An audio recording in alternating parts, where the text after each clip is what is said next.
Hey, what's going on, everybody? It's episode 144 of the Audible Farm podcast, and this episode is brought to you by Couchtown Coffee.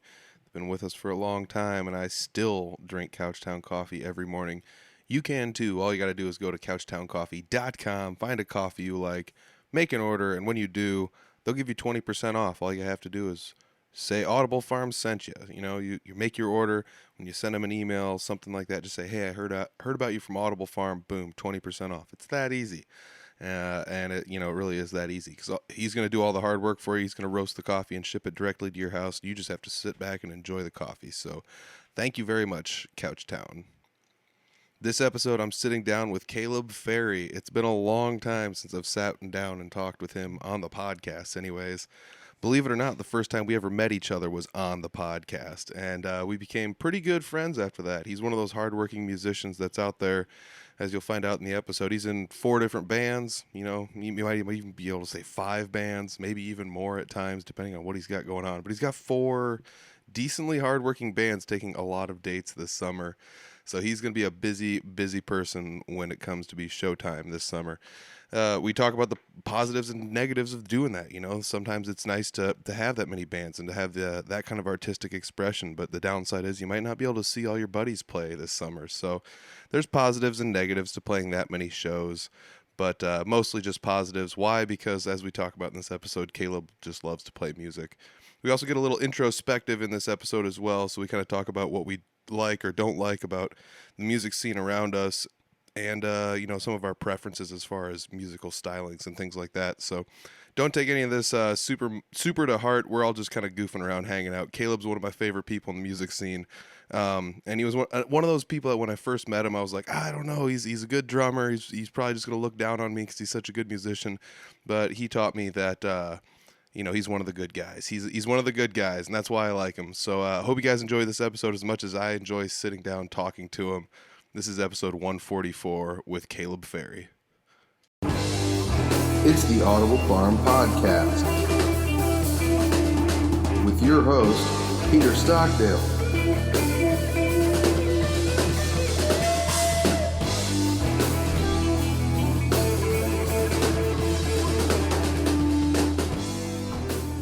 Today I'm sitting down with Kaleb Ferry, and Kaleb, you've been on the podcast before. I think actually it was like 2 years ago, honestly. Probably thereabouts, yeah. Yeah. It's been a while. The funny thing about that was the first time you and I ever really met. Yeah, yeah. And you drove up to my house to do the podcast. I was like, I'll come to you. It's no big deal. And you're like, no, I'm coming. Get ready for me. You just showed up, and we actually had a really good conversation, ironically, and that's another one of those things I always think oh, this guy's in the music scene. He's so cool. He doesn't want to talk to me. He's such. And then you realize how not cool I am. Yeah. Everyone's a regular person. I think that's one of the funnest things I found on this podcast. I always think everyone is just way up here, and it's all well, we're actually all kind of on the same playing field, regardless of how long who's been in the music scene, etc. But you have been playing quite a bit as of late with 900 different bands.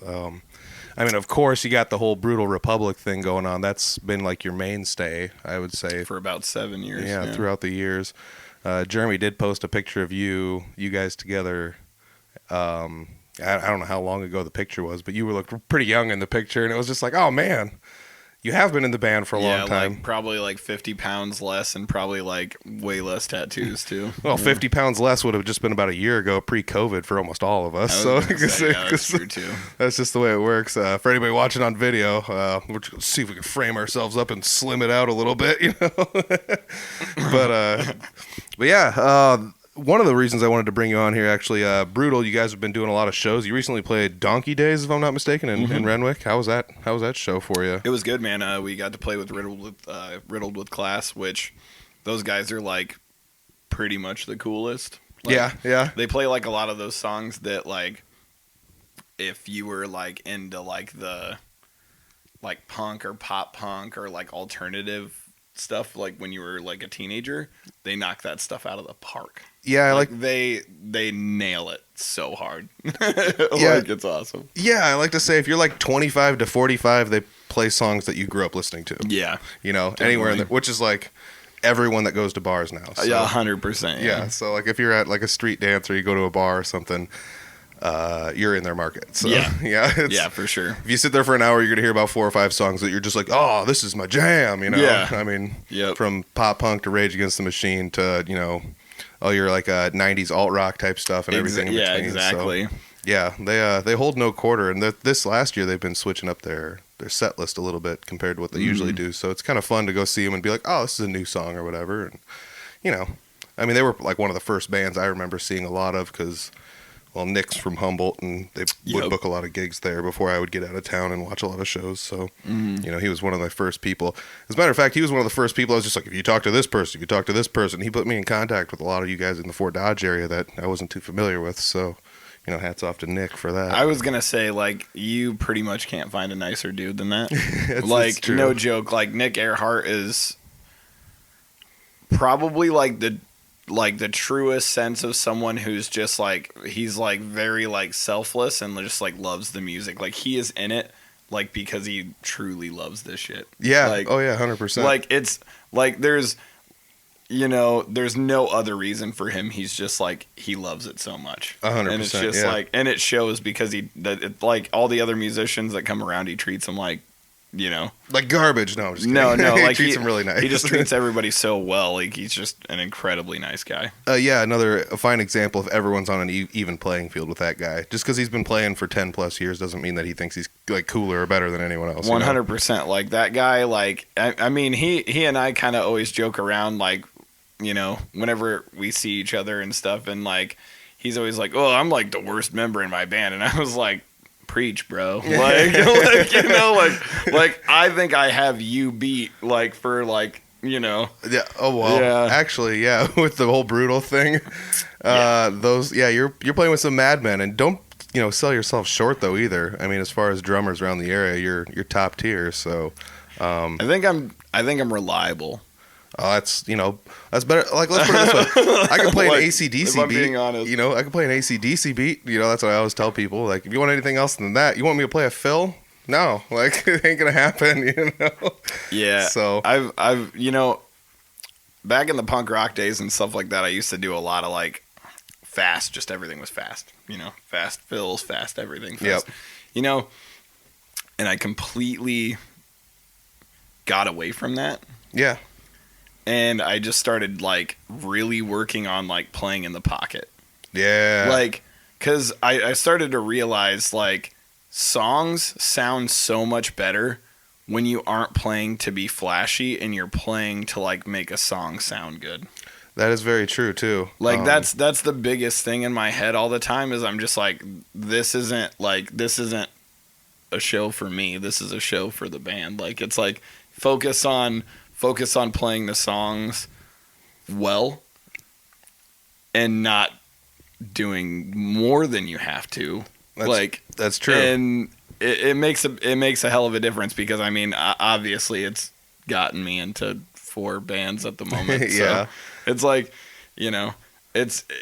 I've always just stuck to the not flashy shit, honestly. And that's honestly, like, that fits very straightforward with the best advice. I always say this is the best advice I ever got playing music. Somebody once told me, when you're playing music with somebody, stay out of the way until it's your turn to get in the way, then get in the way. Yeah. And I was just like, at first I was like, that's mean. And then I was like, no, that's the best advice anyone's ever given me, And it's true, though. Like, not every song needs shreddy guitar the whole entire time because, like, where do you go from there? Yep. That's like getting in a car and going 90 and then, like, where do you go from there? Like, the car can't go any faster, Yeah. And I mean, here's the thing, like, generally, like, in most bands, you got about 3 to 5 guys, right? Yep. So if you have a drummer, a guitar player, singer, whatever whatever is player. I was gonna say whatever is the bassist. Yeah, whatever. Bass player, whatever. But like, the thing is all of them could be super duper stout musicians. Yeah. And everything, but still sound like shit because they're playing for themselves. That's true. Like, to where it's like, if you're not playing for the purpose of the band, you can really like make it sloppy and almost it just sounds muddy. Yeah. I mean, and I'm not gonna pick on anyone, but like, let's say you're playing your like punk rock type music, or like some like metal style drums where it's lots of fills and things like that. But you're trying to play, and I always like to just throw out country music, but like you can't do that during country music. You can't like do sweep picking solos the whole time during, country music. And I'm sure you could fit it in there somewhere here and there, but that comes back to like get in the way when you're supposed to. When it's worth, yeah. Yeah. When it's worth the while. Exactly. I mean, that was always something, to me, trying to figure out the best way to like not, I don't know. Like I started playing lead guitar with Jesse Wilson, and it's like, how do I fit in here and not just stomp all over his words while he's singing and stuff, I won't lie, I was so stoked when you started doing that. Yeah, that's cool. Like Jesse always kind of would mention to me, he's like, if you're ever looking to play drums and stuff like that, and it's like, if I wasn't so busy, I would consider it. And I was like, because like that dude, he's working hard. Yes. He's working super hard. Yeah. He's writing his own material and it's coming out good and everything. And not only that, but like he's basically got like a lot of the puzzle pieces and stuff like that. And when I heard that you were playing with him, I was like, that's an excellent puzzle piece to add, dude. Exactly. I was like, that was so cool. I was just like, he's had quite a few people bounce in and out with him and stuff like that here and there. But I'll tell you what, like when he said that like he had you coming in and stuff, I was like, that's the guy you need, dude. Yeah. Like for sure. Yeah. Like, honestly, it made sense. It works out really well too, because I just took that advice of staying out of the way. So it's like I'll play rhythm guitar, but I'll play the same chords in a different part of the neck, so it's a bigger chord sound or whatever. Yeah, and then you're filling space, man. Yeah. Then when it's solo time. Yeah. He just gives me the look, and it's like, all right, here we go. It's go time. And that's something like. Obviously, it takes a little playing with somebody because, like I told you beforehand, like we don't actually like sit down and practice too much, like at all. I mean, we go to jam nights and play together. Yep. We play at shows together and things like that. We've sat down and practiced a few times at his place, but other than that, it was more just like, let's see if we can get all this stuff together. But yep, I mean that's how it is with. The Ramblers have never rehearsed. Yeah. Well, okay, I lied. When Clint and I rehearsed one time. And that was because we were playing a show in Des Moines at Woolies with like Carrie Nation and it was Matthew James and the Rust Belt Union. Cool. And a bunch of really, really dope bands. So like he and I like sat down one night and we were like, we should probably like bring our guns loaded, like try to bring it, you know? Yep. And we did. So like we practiced our ass off and actually like came in nailed tight. our set and everything, so that was really cool. But that was honestly the only time the Ramblers have ever rehearsed. Yeah. And then the Day Drinkers don't. Brutal used to more than we do, but I think everyone's just so busy anymore that it's just hard to get everybody together to do it. Yeah, especially when, you're in multiple bands with Brutal, and Vino's in multiple bands, and then Clint does solo shows as well as full band shows, but his full band is like you and you're in 4 bands or whatever, and then you got Reuter, and he's also in another band with you. Yep, and sometimes he plays some solo shows, so it's like, well, has anybody got open time in their schedule and stuff? Because I mean, it's to the point where I'm even filling in here and there with Clint, playing gigs with him, which is great, dude. Yeah. Like honestly, like here's the thing, like don't get me wrong, I absolutely love playing in every single band that I'm in. Yeah, like I love it so much, but I mean, it's nice to be able to bring outside hands in every once in a while to be like, okay, cool, like we can at least fill this spot. Yep. So like I know that like Cole Smothers like came in and did like a weekend with the Ramblers in Iowa City. Yep. And everything. And that dude, every time I see him, he gets better at drums. Oh it's my like gosh. No joke, like that kid, like he's really doing great. Like it's so cool to see, because I remember when he first kind of got into the scene and stuff like that, like like he and I would talk a lot, and he's like, man, I just like hope that I can like figure it out and like get going and everything. And I was just like, dude, you're almost there anyway. Like don't sell yourself short. You're doing it, bro. Like you're killing it. It's awesome. Yeah, it's like one of those like, I can't wait to get on the road and get to where I'm going. It's like, dude, you're already in your car going there. Like, exactly. You're it's already like, halfway dude, there. Yep, you're already going, man. And that was another, like, I can vouch for that 100% because like we brought him in to do a show with Jesse Wilson, and there's nothing against Jesse doing the beatbox thing, but there's no variation when you're doing a beatbox. There's no breathability in the rhythm section. There's no dynamic changes and stuff like that. And having Cole in there, it was just like, holy cow, this is another level of something. Yeah, dude. And I mean, Cole has been working with Elias Nets, too in the country scene a little bit, and dude, like those guys kill it. Yeah, they do great. Yeah, I saw a rehearsal video of theirs. They were like rehearsing in like a living room somewhere, which is like honestly where a lot of us end up rehearsing. I was gonna say, yeah, if I had $1 for every living room rehearsal that I had, I'd be rich. Yeah, that's true. That's very true. Yeah, so like, and that's the other thing a lot of people say to me, like, oh, you're in a punk band in Des Moines, but you also play country music with this guy. And I mean, I always just say Jesse plays country music, but it's like, you know, if you go watch a live show, he's playing like rap songs and everything else. He does whatever he wants, and that's the funnest part about it. I was gonna say, and that's the thing is like not limiting yourself. Yeah, is really a key to being successful. Yeah, 100%. And you know, like a lot of people, like I hate to call these people out and stuff like that, but it's like one of those things where like if people expect you to stick to a single genre of music and everything like that, and they're like, oh yeah, like sold out and go and do this or something like that, it's like, dude, like I'm an average Joe. Mm-hmm. I'm not a rock star. Okay, yeah. I just want to play music. 100%. Like I play music because I want to play music, not because I'm trying to like stick it to the man in a certain way or some dumb shit like that. Exactly. It's like, no, I love the fact that I get to do what I do. Mm-hmm. And I love the people I get to do it with. It doesn't even, at that point, I don't care what music I'm playing. Yeah, 100%. You know? And that comes back to like I said, I'm in a punk band. I'm in a country band. I play like what I would call folk music with Clint, you know? Like that's Americana at its finest, dude. Yeah. Like I'll tell you what, like we just played this place. I'm sorry for interrupting you. Keep going. But we just played this place with Jeremy and DJ filled in for us, DJ Fisher, and it was East Grove mead. Okay. So like honey wine. Yep. Is what they make, and it's in Salem, so it's forever away. Yeah. Like literally forever away. It's 4 hours from here, and like you know, I mean, it's about as far as you can get while staying in Iowa. Yeah. You know. Yeah. So.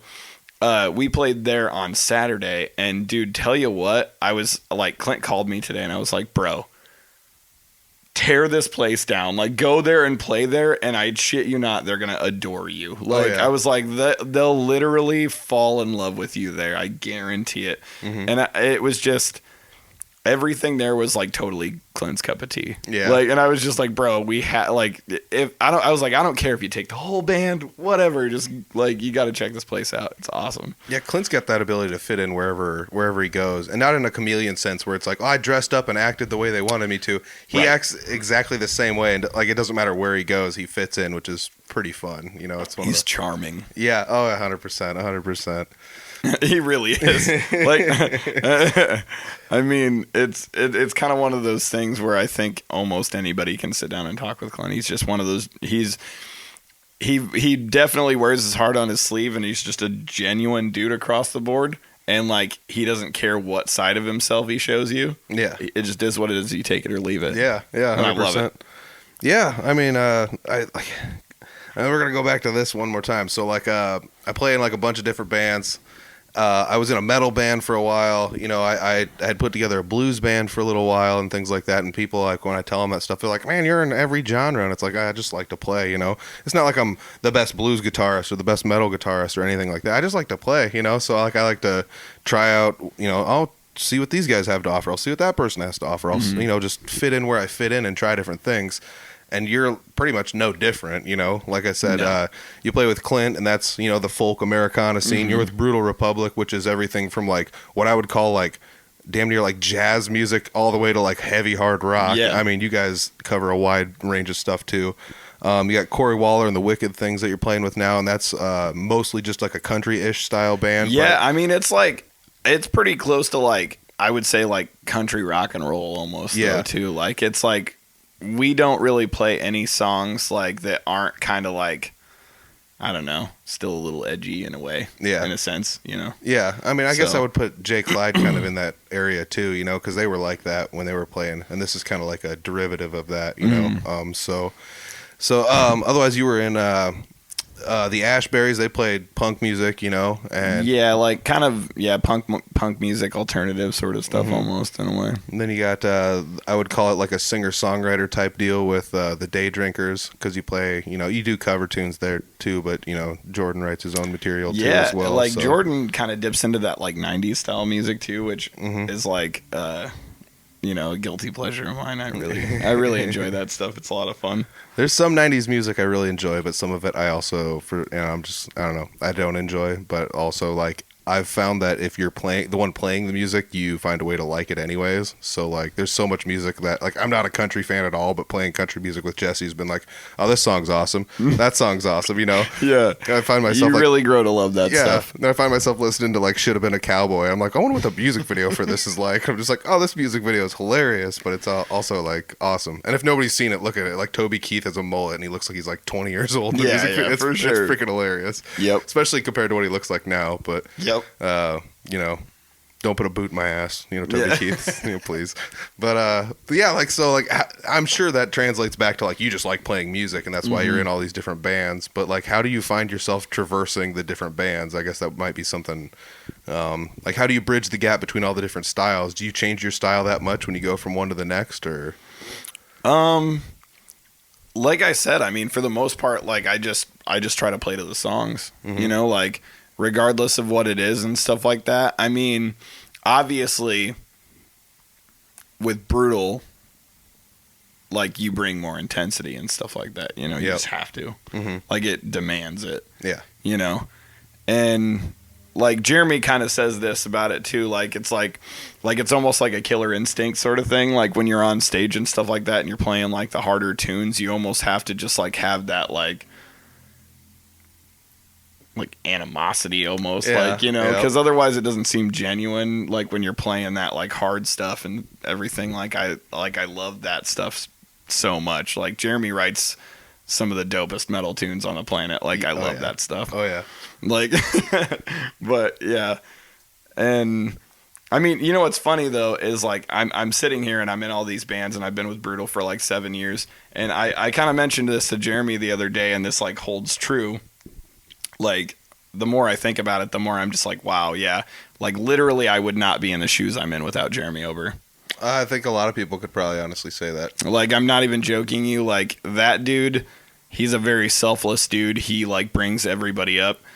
Not only that, but, like, he himself is the reason why, like, I have been able to venture out and be in other bands, is because, like, of just the spotlight of being able to play with such a fantastic musician. Yeah. Like there's literally nowhere but up when you're with that dude. 100%. Like, he brings everyone up around him, and it's like, seriously. I know he'll watch this and be like, "Oh, that's really nice," but like, I mean, he's an asshole, but like, dude, it comes back to it's just how humble he is too. Because he'll watch this and be like, yeah, like you said, he'll just be like, oh, that's nice, Yeah, but exactly. But it's just like, dude, you don't like understand. no joke, man. Like, it is what it is. Like, I'm just being totally honest here. Like, I'm not sure if I didn't join Brutal, I don't think I would be in 4 bands right now, and I don't think that I would potentially be at a stage where I didn't want to have a normal job and just wanted to play music full time. Yeah, I mean, because like that's where I'm at right now. Is I'm in 4 bands, and I'm like, maybe I don't want to work 9 to 5 anymore. Yeah, exactly. Like, maybe I just want to play music.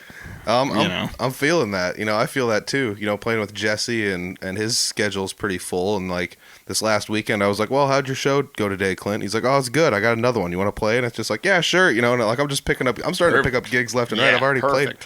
I can't remember. I counted it up the other. I played like 37 gigs this year already, and it's like that's insanity. Like last year I didn't play 37 gigs. The year before that I didn't, like all year long, and we're not even halfway through the year. See, and that's the wonderful part about like our friend group and everything like that, is that despite the fact that we're all in different bands and stuff like that, this is a brotherhood, dude. Like, it really is. Like, everyone in this scene, like, that we run with, like, I don't know about anybody else, but the people that we run with, like, it's a family, dude, straight up. And what's the best part about that is we can call on each other to do like whatever, whenever sort of stuff. It's awesome. Yeah. Like, it's so nice to be able to just be like, yeah, like Clint can literally just bump into you and be like, you want to come play a show with me? It's like perfect. Yeah. Like I could I could definitely use something to do this Friday, or something like 100%. that, and it's like, that's the best part about this, like, this group of people is that everyone can hold their own, and everyone is like a brother. It's amazing. And that's the thing. Like, when I first got into the music scene here in the Fort Dodge area, I was just like, I don't know if I fit in. I don't know if I'm good enough or whatever. But, like, once you go to enough jam nights, you start to, like, see where you fit in with other people. And like I said, you got to get in the way when you're supposed to and stay out of the way when you're, not supposed to. And you start to figure out this formula of how you fit in with different people and stuff. And you realize, Jeremy Ober, one of the biggest names around the area. Nice guy. You got Chris Carr. Nice guy, and, like, everybody's just such a nice guy around here. And it's like, there's enough.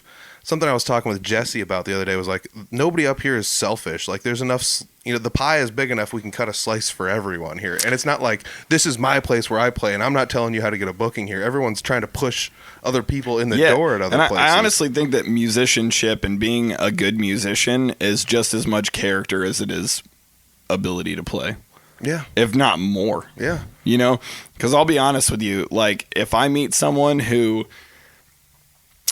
is just up their own ass, I'm not going to listen to you. I don't care. Like, at that rate, like, I write you off in like a second. It's just like, dude, if you're not in this, like, for the same, like, reasons that, like, you should be, like, everybody else, like, because I mean, if you don't love the music and it's not like your passion and everything, like, I mean, of course there's guys that are just like, I just play guitar because it's fun every once in a while, that's totally okay. Yeah. Basement jammers. Yeah. Go you. Yeah, it's like, get after it, man. If you're enjoying it, enjoy it. Like, yep. But, like, if you're out here doing it and stuff like that, like,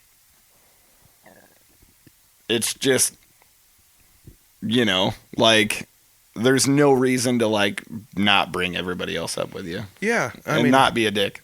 Yeah, and it comes back to, like you said. I've been swearing a lot, and I apologize. Go I don't for know it. if that's okay. Yeah, it's all good. Everything. I can't remember. It's been a long time since I've been on your podcast. I mark everything as explicit, so there's fair enough. So it's all good. It's all good. But we're coming back to, like, Jeremy Ober ran that jam night at Patty's, right? And, like, I had played at a couple shows in the area, and he couldn't come. But then I went to, like, a couple Barnum jam nights, and he, like, realized, like, oh, this guy actually kind of knows how to play or whatever. And he just hit me up. He's like, you want to be a host musician, which means, like, I bring my gear and stuff and play if nobody else shows up to play, Yeah. So if there's no one else there, you got to play the whole night. But luckily, I'm a guitarist, and a million guitarists came to those jam nights. So, bassists not so lucky, drummers not always so lucky. But it was pretty fun. It was a good experience to go up there. And it's like, man, Jeremy, like, only saw me play like 3 times, realized I could, like, hold my water well enough, and then invited me to come play along with him. And I was just like, I'm standing on stage next to Jeremy Ober. And I was, it's one of those things where it's like, a year ago I would have never thought about this or whatever, And so I owe a lot to him too, just always encouraging me to do better. And I don't know, like, there was a couple weeks ago to jam night, I was just like, man, I suck tonight. And he's like, oh, you sounded pretty good actually. And I was like, well, hot damn, thank you, man. It's like, I was down here at ground level for a while, and just that one compliment brought me back up, And it's like, that's such a nice thing for him to say stuff like that, And yeah, Jeremy's always pretty encouraging too. Like, for the most part, like, I've been playing with him for like 7, at least 7, probably almost 8 at this point. It's been a long time, but, like, even on bad shows and stuff like that, to where I know that I wasn't, like, up to snuff and everything like that, he's still like, yeah, you did all right. I'm like, fuck off. Like, no, I didn't, and everything. And, like, and he's being genuine. He's like, no, dude. He's like, you did it. And it is what it is, man. Like, don't, we're playing tomorrow. Don't overthink it. Get after it. Exactly. I like to do the analogy thing too, because it's like, who else could have done what you were doing? It's not like they could have just pulled some rando person in the crowd and done what you're doing. That's fair too. And I mean, of all the other drummers around, it's just like, bring them in, see how well they do. On a whim. It's like, you're the guy. You got the car from point A to point B, and you did it. And exactly. Even if you're like, well, I took a wrong turn somewhere, it's like, we still ended up where we were going. It doesn't matter. Like, doesn't matter. Yeah. It took us an extra minute to get there. It's no big deal. Hoop-de-doo, big deal, Like, but I mean, that's one of those things where I think we are, as some not all of us, but a lot of us as musicians are like our own worst enemies in that sense. Oh, 100%. So, like, I live and die on self-deprecation. Like, just like literally, like every time I mess up, I just shit all over myself. Yeah, but isn't it kind of motivating though too? Like No, that's why I do it. Yeah, 100% is I'm like, do you want to feel like this later? Yeah. Then don't do it again, moron. You know, like exactly. That sort of thing. It's like, you know, I just like, I live and die on that stuff. I'm like, it's a lot of me like putting myself down to make sure that next time I like bring my, you know. Yeah, I agree 100%. Bring my game. Because I was like the same way though. Like when I was in high school, I was just like, man, I am the coolest. I can play guitar and I'm the man. And it's like, you know how to play like 5 chords and some power chords. Like you can't even solo, dude. Just tone it down a notch, you know. And like when I started realizing that, when it was just like time to start playing, other than just like at your local high school or something, you know, for kids you enjoy being around you, and it's like, oh man, I gotta brush up on my skills. And I was just like, I suck, you know. And then I started to realize that like when you think you're good, then you pretty much just stop growing, you know. And when you realize you need the improvement, you're going to constantly improve, you know. Yeah. And to the outsider, they might be like, this guy's got some self-deprecation issues, and it's like, no, you don't understand. Like, this is I'm fueling myself up here, like. Yeah, you know? no, for sure. It's like I'm sitting here and I'm verbally abusing myself to benefit me down the road. Yeah, exactly. Yeah. 100%. Yeah, I mean, it does. It's like funny, but it's not. You know, it does suck when you're just sitting there tearing yourself a new one or whatever. You're driving home from a show, just like punching the roof of the car, like, God damn it, this sucked. But it's just like, well, no, it really wasn't that bad, you know, too. And then you start to realize, like, well, these songs that I messed up, I got to make sure I don't mess them up other times or whatever, you know. Yep. So I'll throw you a good example. So like the song Clint has, "Wait for My Love to Come Home." Wait for my love to come home. Wait for, you know. So like that's got like an odd turnaround at the end. That is just like the end of the song, and it's like one of the few times like a different chord is used in the song because it's a very basic song. But I always mess up the turnaround at the end. Every time, you know? Yeah. And so, like, we'd do that at jam nights, and I'd just be like, I want to throw my guitar out in the sand pit right now and just drive home without any of my gear, you know? But then when we're playing live, it's just like, I'm just like the whole song, I'm just like beating myself up. Like, if you mess this up in front of these people. The best part about that is that, like, whenever you, like, think that way when you're on stage, it always leads to you messing up something else. Yeah. Like, I'm not even kidding. Like, if I had $1 for every time I was on stage and I was like, don't screw this part up. And then, like, you get to that part and you're like, okay, I did it. And then, like, afterwards, you're just like, oh, I just messed that up. And I messed that up. Oh, my God, this is a train wreck now.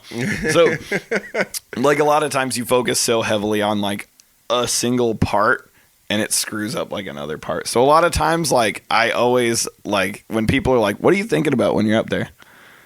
Like, nothing. A lot of times it's nothing. Yeah. Yeah. Like, it's the same for you then? Yeah. Okay. I'll say it this. If anybody's ever taken a picture of me playing guitar, you can easily tell by my facial expression there's nothing going on in my head.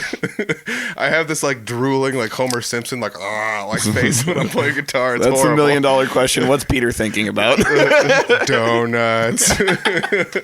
There's my Homer Simpson reference. I'm not even a real big Simpsons fan. But yeah, no, me either. But yeah, everybody knows that one. But yeah, I mean, I don't take good pictures playing guitar live, and that's because, like I said, I'm just standing there for the most part with like my mouth wide open, just like. I was gonna say, dude, if I had $1 for every picture of my mouth wide open, I would, just feel. It's like, you know, and you know, I got $1 million smile. Everyone knows that, so it's kind of one of those things where it's like it's pretty embarrassing to see some of the pictures that come out when it's like, oh, I caught you with your mouth wide open. It's like. Neat. Thanks. I love you. But, you know, that's also another thing. Like, you're your own worst enemy in that sense. I don't think anyone else thinks about it as much as you do. So that's but I think we all have those about our own personal looks, though, too. Where, you know, like I already said it earlier, like, you were like, oh, yeah, 50 pounds ago I was like this. And I was like, yeah, that was me before COVID. You know? Yeah, 100%. I'm just chonking out here with COVID hitting, and I just sat at a computer desk for like, I was going to say, like a year straight. Yeah, I literally did so much couch hanging that it was ridiculous, just sitting on the couch. Yeah. Not doing anything productive with my life. Yeah. Well, I mean, that's the best part about shows coming back and stuff, because like we said, it was like a light switch went off this year. All of a sudden, everyone was just like, Here comes the F-bomb. Everyone was like, fuck it, I'm going to go play. Right. You know, and I try not to drop too many F-bombs. But seriously, that's what everyone was like. It was like all of a sudden, like, boom, there's a bazillion bookings. Bars are tired of not having people in them. Yep. Town gatherings need entertainment, and they're not going to take no for an answer this year. Who's going to play it? There's some people that are still like, I'm not taking bookings because I'm scared or whatever. And it's like, that's cool. You don't have to. But there's, just let you know, like, everyone's out there playing now. Yeah, it's a wildfire. So at some point, you're going to have to burn with everybody else. Yeah. Like, it's one of those things where, like if you want, you know, if you're a venue that hires bands and stuff like that and you're not booking right now, you're probably missing out on like a heyday because people want to come out. You know, like really, really people want to come out. Every show I've played this year has been, I mean, I can think of a few that were a little bit empty, but those were like odd situations. Like we did play a show in like January that was pretty empty, you know, and it was like, well, that was January. Everyone was still kind of on, you know, pins and needles, but like, or like you go to a venue that's like 4 hours away where nobody knows you, and it's like, well, this wasn't as full as it could have been. But like, I mean, you go to shows at like, you know, wherever, like Sneakers here in town, or you go to Junkyard. I took a couple pictures of the Junkyard 5-year anniversary. That place was asshole to elbows packed. Like, there, you couldn't walk around in there. It was so full of people, and it's like, hey, you know, people want to do this live music thing, and that's where we're at. I mean, we were talking about that earlier with Cory Waller and the Wicked Things. Like, I looked up your schedule and I was like, I'm going to write some dates down, and it's like, oh, you got 15 on the books, it looks like. So I'll just write a couple down here and we'll go with that. So, but I mean, Brutal's no different. You guys got a handful of shows coming up. Jeremy's staying busy when you're busy, he does the solo thing or does the Duo Republic thing. And I mean, Day Drinkers, which is fantastic. I mean, like the coolest part of all that is that you get like you get such a variety that way and everything, which I think, I mean, like people say variety is the spice of life sort of shit. And like, and it's kind of true. I mean, like, I don't know if you've ever gone out to a show where like Jeremy and Vino play and they're just doing acoustic and stuff. It's amazing. Yeah. They do fantastic. It's so cool. You know, like, it's just one of those things where like, it's like, just because you're busy and like, you know, people are off doing their own thing doesn't mean that like some magic can't happen still, you know, like it's like, there's a lot of really cool stuff that still comes out of some of those smaller performances and everything. I've seen every possible variant of Brutal play except for just like Jeremy and you. That's like the only one I haven't seen. And like those are rare, but they happen, you know. And I mean, you do some of that kind of stuff with the Day Drinkers. Did you just recently pull in who'd you pull in as your second guitarist? DJ Fisher. Yeah. I was gonna say, I don't want to guess people's names wrong and stuff because I've done that before. Oh, there's another F-bomb. But yeah. Pow. Boom, pow. Sorry, Mom. She's not listening. But yeah. But yeah, I believe it or not, I've called people by the wrong name on the podcast. Even my own guests, I've done that once. And the guy looked at me like he was going to murder me. And I was like, oh, I'm sorry.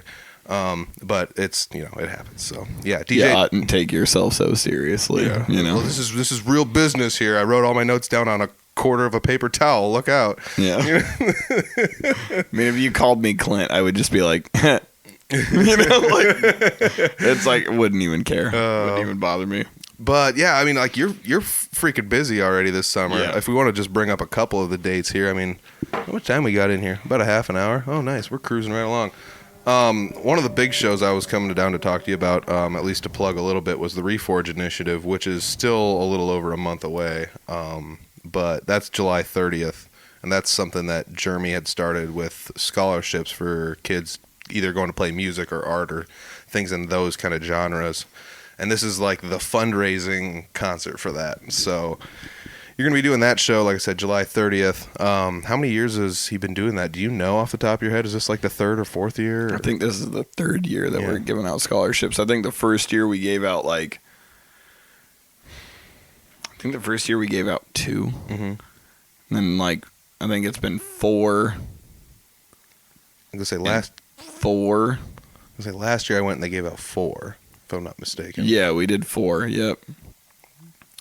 Tell you what though, like some of those scholarships, absolutely standout kids, dude. I'm not even kidding. Like some of those ones that we see and everything, like we look at these and I'm just like I didn't even graduate high school.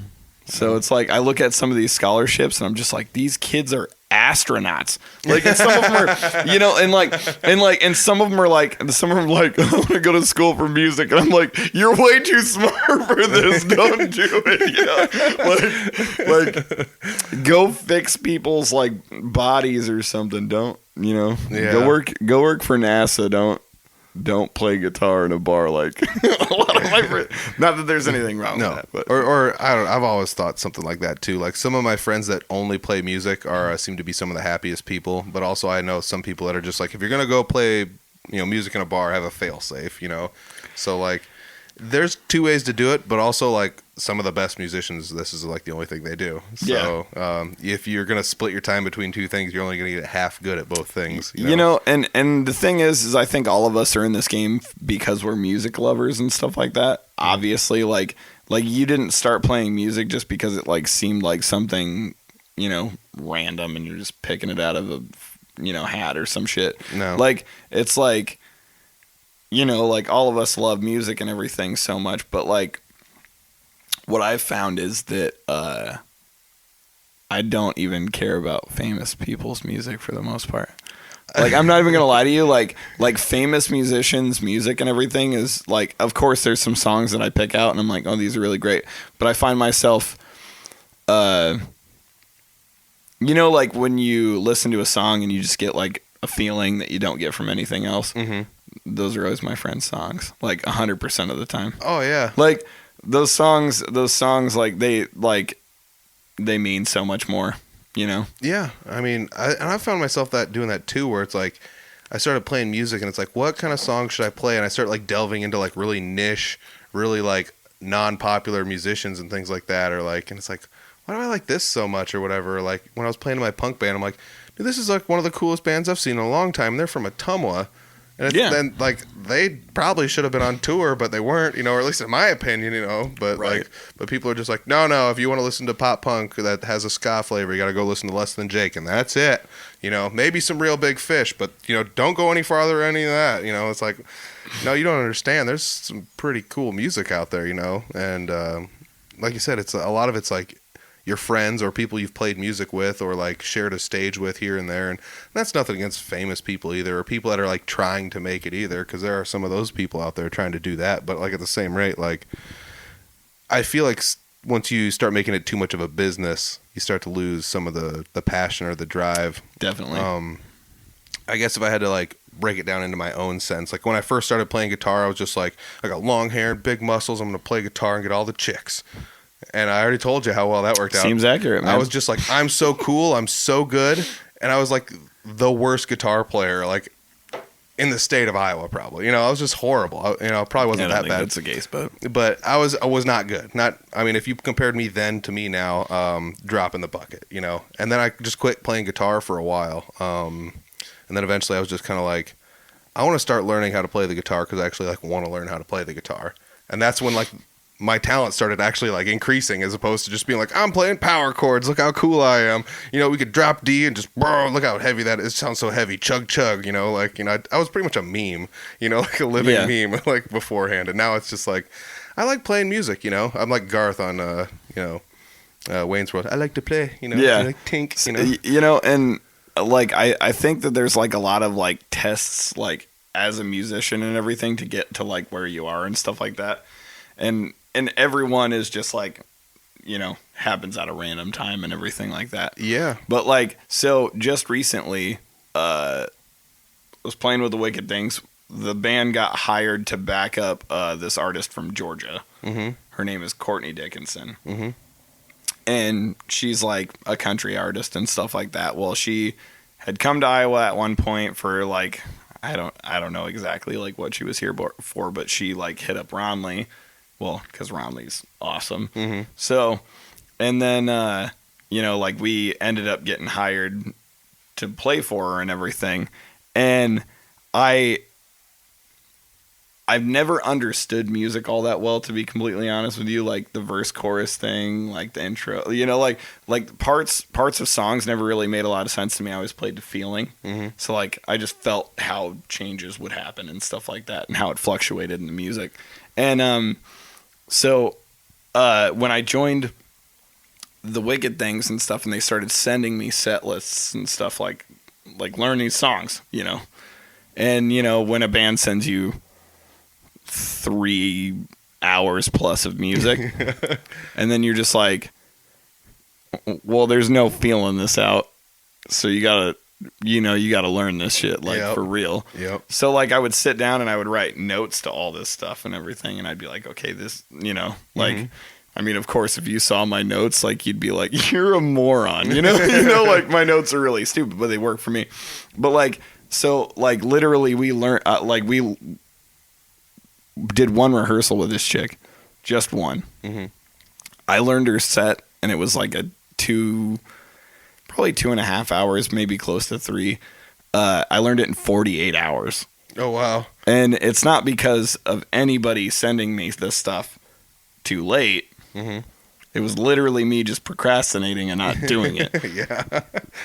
But honestly, it put me to a test, and I was like, all right, well, I learned that much music in, 48 hours, wrote notes to the stuff, but for the most part, I just crunched the songs for 48 hours, basically listen to them in headphones at work, whatever, blah, blah, blah.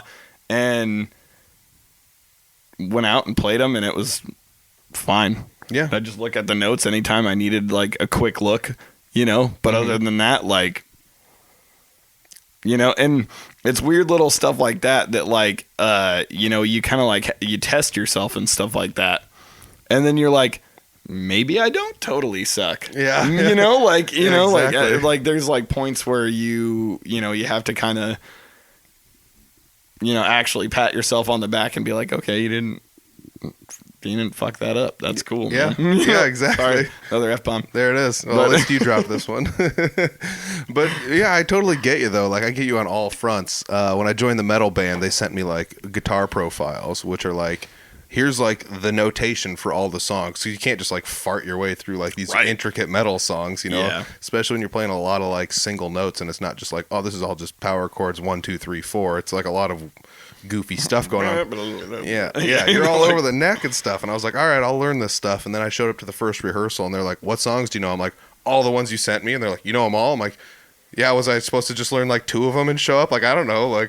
But then I realized that, after you go through being in bands for a while, you're like, oh, that's what some people do, And and you don't know what to expect with the new band, No. It's just it's up in the air. Yeah, and that's why I was just I'm learning them all. I'll show up and learn them all. And they're like, I can't believe you know all these. And it's well, I guess I did what I was supposed to. And once again, you were talking brutal. You kind of just have to have that angst, bring the thunder, and you have to really bring it. The first show I played with them, I just stood in the same spot and didn't move, and it's that doesn't look cool, Then before you know it, I'm playing 2 or 3, 4 shows with them, and then you start to do the whole foot on the monitor, pointing the guitar thing, around and stuff, and you're like, that fits in a little bit better. I'm doing it now. Yeah, now I'm doing it. The first show was me dipping my toe in the water, can I do this live? I'm not sure. We did it in a couple of rehearsals, but yeah. Yeah. I was gonna say I think my first show with Brutal, it was a lot of me sweating and looking for cues from the guys. Yep. So yeah, it was intense. I always lean on the drummer for the cues now. I feel like that's the biggest significant thing about a drummer that's good. You can you don't even have to think about when the song is switching to the next part, because the drummer subconsciously plays fills or something in there where you're just oh, this is where we're transitioning into the next part. And I think that might be what you're talking about, playing by feel, as opposed to just, sitting down and writing all the notation out, be this is where I have to write, this exact fill in here or whatever. But you can kind of feel when it's oh, we're going to the next part on this or whatever, or it's yeah, it's your body moves with the music. You're okay, this is where we're going, that sort of thing. It leads you, through it and everything. Yeah, 100%. Another good thing about I would say the best drummers is the ability to utilize dynamics. That's something I've fallen in love with recently. Playing at some jam nights, and you have some drummers show up there like me, and it's just I play one beat, one volume. I'm not a drummer, so I just I can play the rock beat everyone can play.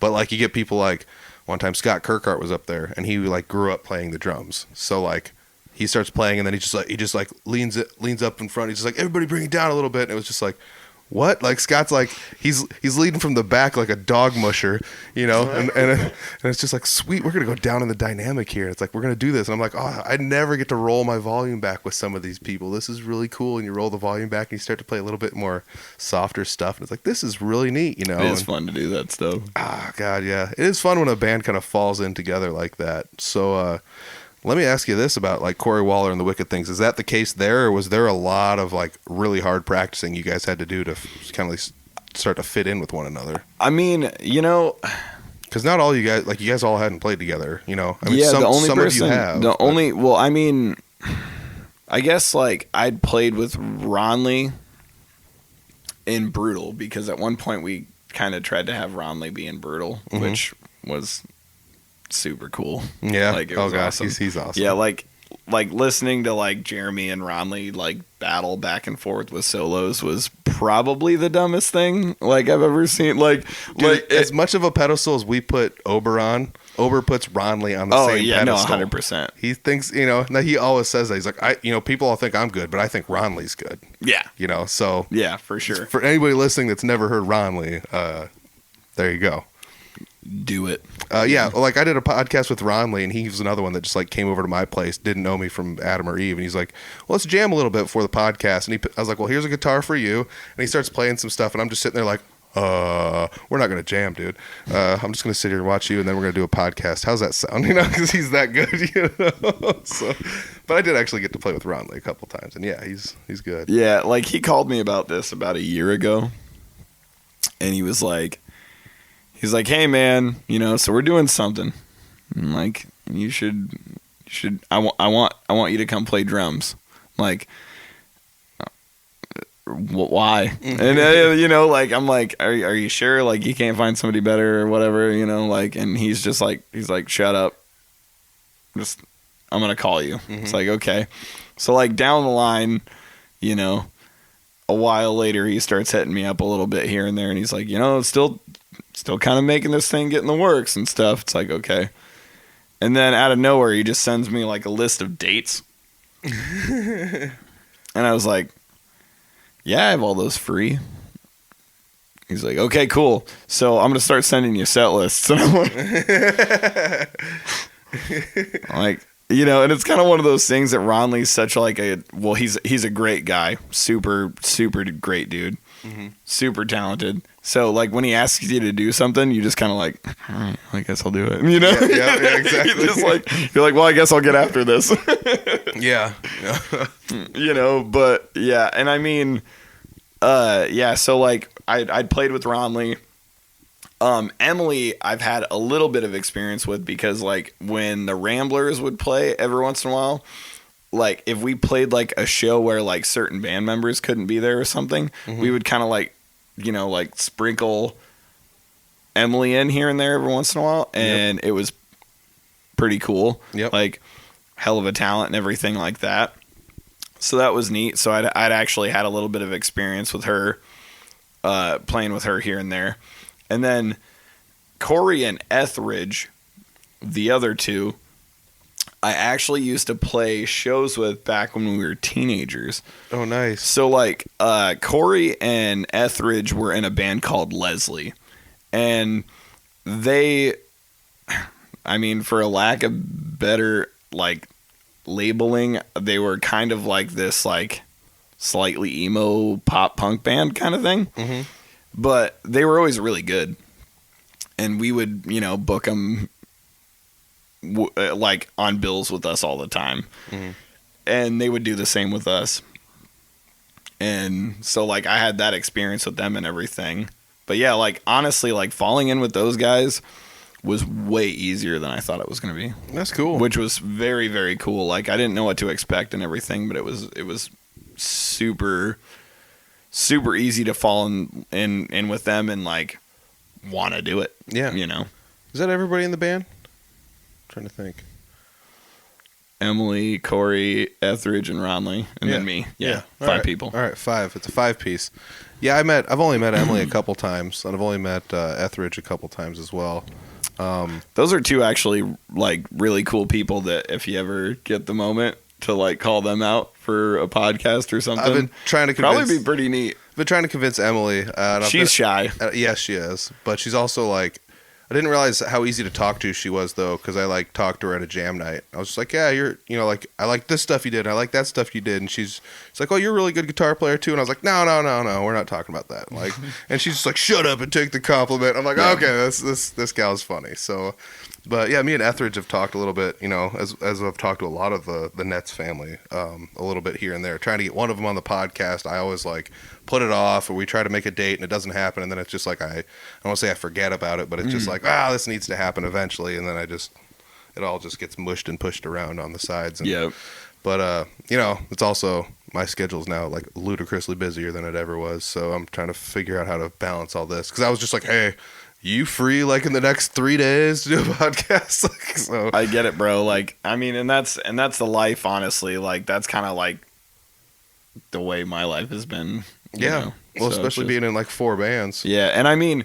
even before that and stuff like before like COVID hit, of course. Like, so that last year and everything, like the 2 years prior to that, it was totally that way. Yeah.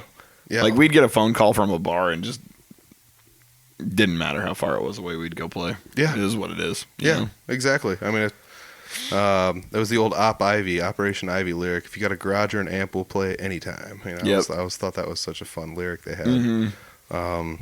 But that's Tim Armstrong, right? Yeah. Yeah. Yep. Okay. That was pre-Rancid era. Pre-Rancid, yep. Yeah. That's a baby Rancid, I guess. I don't know. Yeah. But that's some good stuff there, too. Absolutely. I bought one of their CDs on a whim at the CD warehouse that used to be in town here. It was $1. It was 99 cents in the 99 cent strip mall across from the mall. The actual mall. Now it's, I don't know, like Brown Shoe Store took over like the whole strip mall pretty much. I think so, yeah. Yeah. Anyways, yeah. So but that's really cool that you guys are all fitting together well. You guys have a lot of dates booked. One of the biggest ones I would say you have booked is the Crash My Crater, and that's June 26th. Nico Moon's going to be there. Jameson Rogers is going to be there. Cory Waller and the Wicked Things are going to be there. I think Scott Kirkhart is actually opening that too. Scott's going to play there a little bit too. I heard a rumor that maybe Scott and Jesse might play Stiff Drink together.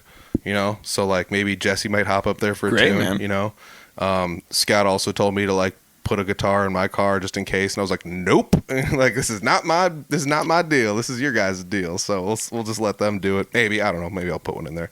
It's that old pro wrestling thing. You always gotta have your gear with you. You never know what's gonna happen. Yep. So but I'm not saying I'm gonna be there, because I would give it a 1% chance. But it's gonna be a crazy show. A couple of really big named country artists are gonna be there, and a couple of really big name local acts are going to be there, honestly. Yeah, we're actually opening for a band called the Blackhawks, too. Mm-hmm. I don't know if you've ever heard of them. No.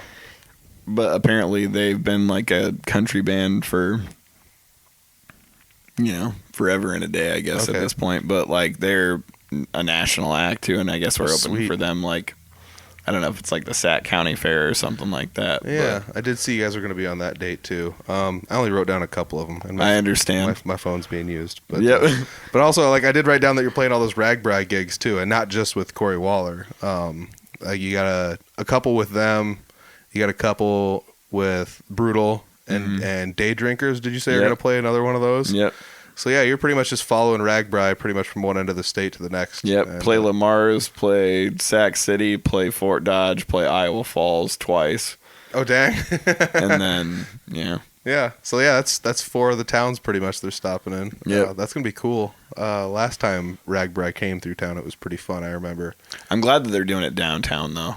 Tell you what, like, so the last time they came through, they did it out like by the mall. The mall. Yeah. And I was like, that is the dumbest thing ever. Yeah, there's not much out there. No. I mean, and it's not really, it's like that far of a jaunt if you're on a bike. You just go like over the hill, over the train tracks, and you're just like... Right. But still, like, they all came through, everybody welcomed them. A lot of people stopped downtown and hung out for a while. Then they all went out to the mall, and it was just kind of like, oh, I don't want to ride all the way back over there, And it's like... Yeah, it's like...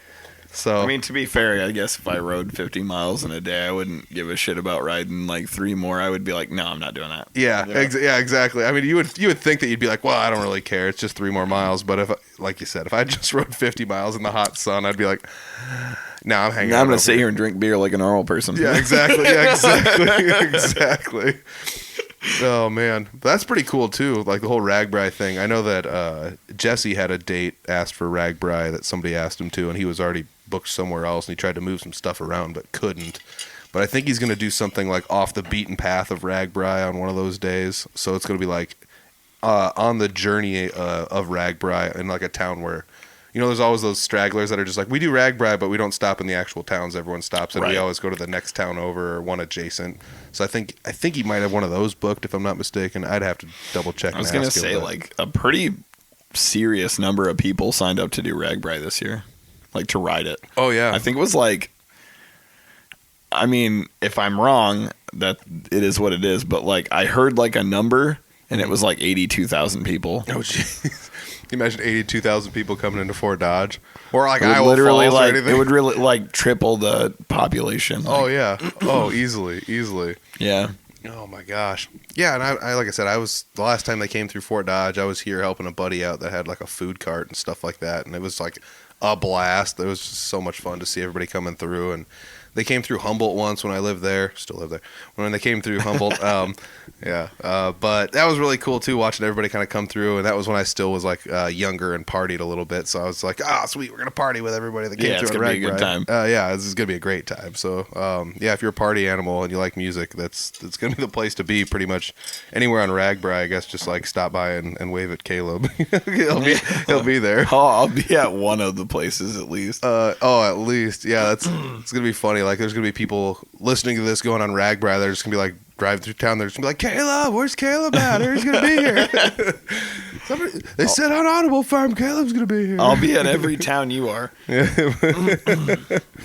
Oh my gosh! So we're actually really close to an hour here, and those were like the two biggest. I'd say like the biggest dates to me would probably be that the Reforge Initiative date, which was July 30th, and the Crash My Crater date, which was June 26th. I'll try and put something into the description sections for those.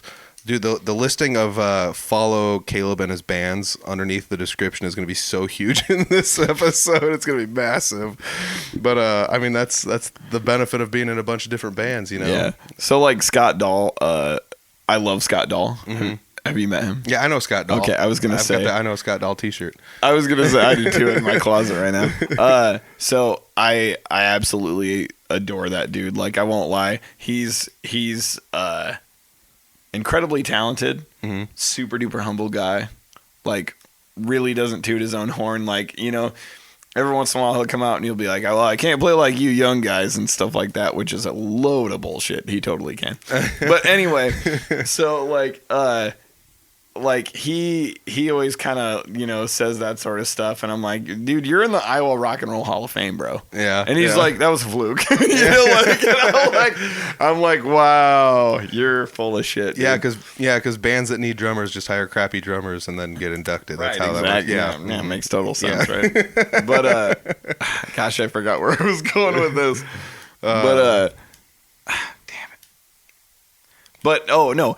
Okay, so he posted a schedule where he's like, I must be like the luckiest drummer in the world and all this stuff. Like, I've got all these dates booked and everything like that. And I looked at his schedule and I was like, I think I got him beat a little bit. Like, I was like, that's a surprise because Scott's a really great drummer. And I was like, holy shit. Like, I probably have more book shows. And I was like, that's bizarre. Yeah, like the last 2 or 3 years, Scott has been playing like 50 to 100 shows every year with like, and that's probably underselling a couple like of the Ned years. Freely band, like the Chris Carr band, like, Yep. you know, like the dude hustles like a really cool circuit of music and everything, and like does it all awesome. Yeah. Like so I guess I think it's the Ned Freely band. So they just played out at the winery, and one of my really, really close friends, Ron Batcher, sent me a message, and he's like, dude, you're really missing out here. Like, he's like, are you booked right now? Get out here. Like, you know, that sort of thing. He's like, they're crazy awesome. Yeah, and they're stellar, dude. Yeah, and I had stuff going on, of course. But yeah, that was, you know, and I take Ron's word for it. Like, Ron, huge music lover. Oh, yeah. Yeah, he's always supporting. So, I see him all the time. He's also another really nice guy. Yeah. Invites me to a lot of the things he does. He puts on a lot of things for the musicians to come hang out and at his house and everything. Yeah. I mean, at his house, at venues, everywhere. I was gonna say, dude, if you ever get the chance, you should go over to his house for dinner. Like, not only are he and Beth like two of the finest people that, you know, I mean, I'm not a religious man, but if I believed in God, I would believe that he's God. He definitely had no, that he had a hand in creating these fine people. Oh yeah, but you know, that sort of thing. But like, dude, if you ever go out like for dinner and everything, like, one, nicest people on the planet. Mm-hmm. Two, fantastic hosts. Not to mention, if you love food like I do, you literally won't be let down. Their food. Oh. Like, they're amazing cooks. That's Both awesome. of them are amazing. I don't know. I probably said it before on the podcast here or there, but the advice that I always just banty about on the podcast of stay out of the way until it's your turn to get in the way. That's a Scott Dahl line. You know, and that makes all the sense in the world. You know, like I said, when he told it to me, I was just like, rude. He's a smart man. And then I was just like, nope, that's probably the best advice I've ever gotten. You know? So, and that's another thing, like, I've learned too, like in the music scene, like, don't take what some people say lightly, you know, like sometimes it might seem a little like hurtful at first, and then you just realize like, oh no, they're right. You know, like it might, and people don't always aim to just be mean. 'Cause like Scott wasn't trying to be mean at all. It was just like, you know, it's just the way I took what he said, and I was just like, no, exactly what he said was like the best advice I could have gotten at the time when I needed it. I mean, and when you're young and everything like that, you kind of have like a chip on your shoulder, and you like, yeah, I'm gonna solo the whole song, even when the guy's singing. You know? Well, yeah, that's the worst. Yeah. But no, like, I mean, when you're younger and everything, you kind of have this chip on your shoulder, like where like, you know, you might not take like the older dudes like word for some stuff, but at the same time, like, it's probably super duper valuable. Super duper valuable information that they're giving you. Yeah, when I first started getting like better at the guitar, I was gonna say good, but I was with the quotes. But when I first started getting good at the guitar, I was like pretty blown away at how good the older generation was, and I was just like, why are these guys so good? And I'm like, that's because they're like 60 and they've been playing for like 45 years. That's why they're good. And it's like, oh yeah, maybe I shouldn't like just write these guys off as just old duffers. Like they know what they're doing. So well, and like a lot of people are so quick to mention like how good the musicianship in Fort Dodge is and stuff like that. And like, you know, and a lot of the younger guys in the community are actually like really, really stellar musicians. And I think it's like the ground that was laid before us by the older dudes that made it so good. You know, you're like, you had a lot to look up to and everything like that. Like, and there's big shoes to fill and everything like that. Like the older guys in the community who have been playing music a really long time they're lights out dudes. Yeah. You know, they're amazing musicians and everything. And it's like, you know, yeah, it's like, get it together, man. Get there. Yeah, you know. Well, that's it. If you want to play on the same stage, Jeremy Ober and Chris Carr and those guys are all playing on. You know, you got to bring your A game. You know. Yeah, and for sure. That was something that was I had to realize at first. You know, and one of the first bigger shows I played in the area was like a Rockin' Picnic. They were like, we've got a half an hour set up for you guys at the beginning of the show if you want to play it. And it was just like, it was me and Dan Blair at the time, and I was just like, man, we've got to practice this. We've got to be tight, and I made these backing tracks that we could like play along to with, because I didn't have a drummer or bassist at the time or whatever. And people all turn their nose up at it like, ew, backing tracks, that's gross or whatever. And it's like, well, this is all we got, so deal with it, And it actually was like really, really good. And it was one of those things where I was like, I'm actually pretty proud of, how well I did, considering like the absolute murderers that are always at the Rockin' Picnic every year. Say, dude, they bring some pretty heavy hitters sometimes. Yeah. So it's like, whew. Yeah. So I don't know. Yeah, like you said though, you gotta bring your A game if you're gonna be stepping on the stage with the other people that always bring their A game and have for many years. And they laid the groundwork out there, whether or not it's Jeremy Ober being one of the nicest people in the music scene, being always supportive and playing like every show everywhere. And he's another guy where if you're just like, how did you get booked here? He'll tell you. He'd be like, well, I can put in a good word for you if you can like give me some stuff, and I can just like give him your number or whatever, and try and hook you up with a gig there if you want. Or there's some people that try to play gatekeeper, and there's not very much of that around here at all. You know, that's probably like my favorite part about this area. And that's not like, it's not like, well, Fort Dodge area is great, but you know, whatever town you're listening from sucks. You know, I'm not saying that, but it is different here though, man. Yes. Like I won't lie, it just is. You know, there's a reason. There's like what is it, like Tuesday is like the only night there's not town music in Fort Dodge. And there's music in Barnum on Tuesdays, so so it's like 7 miles outside of town. So like and a lot of the Fort Dodge crew goes there for Tuesdays. So. Yeah. I mean, there's like I could probably count on top of my head like 7, 8, 9 different places that have music in town. Yeah. You know, and there's a reason for that because not only is there that many musicians, but there's that many people that support it in town. There's that many people who know that they're watching good music. It's not like there's just crap bands hanging out. And that's what I was gonna say is there's that many good musicians too. That can fill those spots. And I mean that might be the downfall of bigger cities because it's just like, and I'm not gonna crap on anyone, but I've seen some bands where it's like, well, we never practice, and this is all you're gonna get, and then you like show up and watch them, and you're just like, this could have been better maybe, but I'm not gonna say it was bad. And but if there's like hundreds and hundreds and hundreds and hundreds of bands in whatever name, Des Moines area or like the Iowa City area or whatever, you're just like,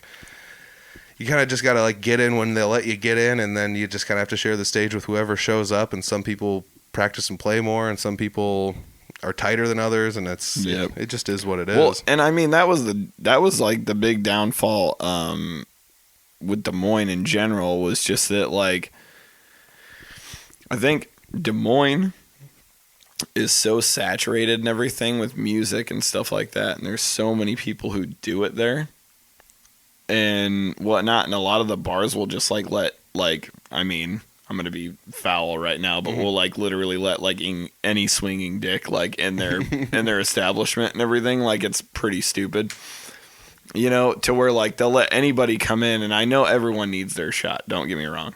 I know everyone needs their shot. Like, I was totally there at one point, everything. But, like, there's a lot of places that are like, oh, you're playing for exposure.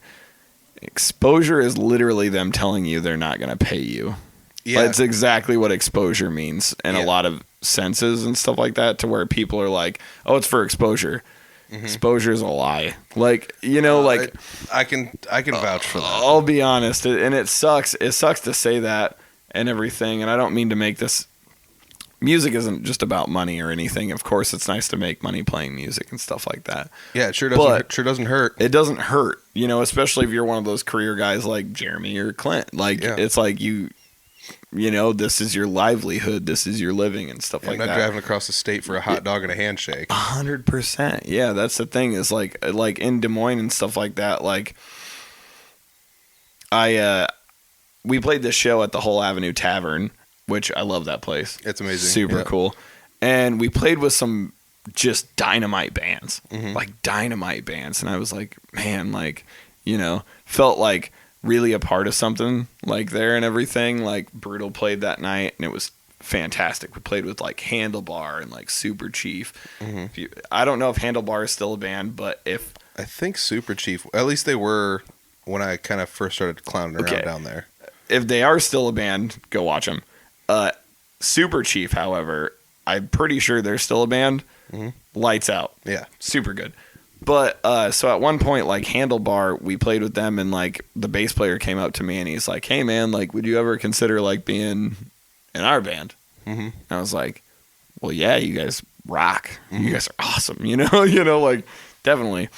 So, and then, like, I asked him, I was like, do you guys, like, make any scratch at the end of the night and stuff like that? Because I was thinking if like I'm driving an hour and a half back and forth, like is it going to be like more of an expense, or is it going to be like, oh, like I can break even or something like that? And he's like, well, I mean, like make like $50 or something like that. Yeah. I'm like, okay, $50 per person, that'll cover gas, like whatever, blah blah blah. And he goes, no, like $50 a band. And I was like, oh god. I was like as much as I really, really love listening to you guys, I was like, I don't know if I can like afford to just like, drive to Des Moines like 3 times a week to do this stuff. Yeah. Or, like to do rehearsals, to do shows, whatever. And I was just like, Yeah, that sort of thing. For people not watching the video, I'm shaking my head in agreement with very pursed lips. Yeah, I mean that's the way it is with Three Finger Betty. Sometimes we'll play places and we'll get paid more. Sometimes we get paid less. It depends on the venue. It depends on the booking. Depends how many people show up. Sometimes it depends on, if you're playing on a bill and it's like, well, we'll pay you a bar percentage because that's usually how whole works. So it's like if you playing with a band that all of their friends show up, you're going to get paid decently. But if you're playing with, or all your friends show up. Yeah. I mean, well, I'm driving down there. I don't have any friends in Des Moines. I don't say I don't have any, but they don't show up to the shows. So, it's just like, well, that's one member in one band that's not bringing anybody, and then you start to like go down the list and it's like, you got to play those full packed shows to even get paid a decent amount because otherwise the bar's not full and they're not making money.